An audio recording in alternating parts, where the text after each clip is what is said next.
In this video, we're going to find the area of the polar curve r equals 2e to the theta over 3 between 0 and 1/2 for theta.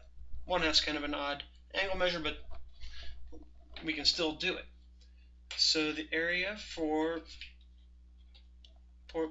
polar curve, is from alpha to beta of 1/2 r squared d theta. Well, we know alpha and beta is 0 to 1/2. And so we have a 1/2 times this whole r goes in and gets squared. 2e to the theta over 3 squared d theta. This is probably where the most errors will occur because it's really not that bad of a problem, but you got to remember to square both parts. So we have 0 to 1/2. We have this 1/2 here. 2 squared is 4. And then e to the theta over 3 squared is e to the 2 theta over 3. That exponent gets multiplied by 2, d theta. Alright, so let's pull out any constants. So 4 over 2 is 2, so I'm going to write a 2 out front.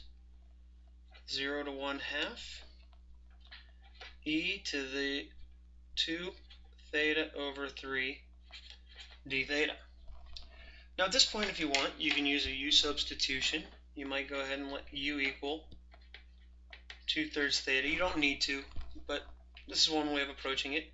Then du is 2/3 d theta. Well, that means I need a 2/3 here, which means I need a 3/2 out here. Okay? Blue is what I did to make this substitution work. So those 2's will actually cancel, and I'm going to get left with just a 3 out front. This is just e to the u du, a very simple antiderivative. And what I'm going to do is I'm going to go ahead and change my limits. These are theta values. I'm going to do this conversion here to make them u values. So if I put 0 in for theta, 2/3 times 0 is still 0. Doesn't change the lower limit. And then I've got 1/2 times 2/3, so u equals 2/3 times 1/2 for my upper limit. Those cancel, and I get 1/3. What I like about that is I don't have to substitute back. So we're almost there. So we have 3 e to the u from 0 to 1/3, which is 3 e to the 1/3. And a mistake I see a lot is people just stop there because the lower limit is 0.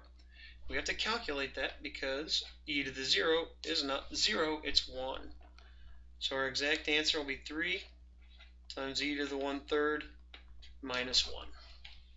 That's the area of this polar curve between those angles.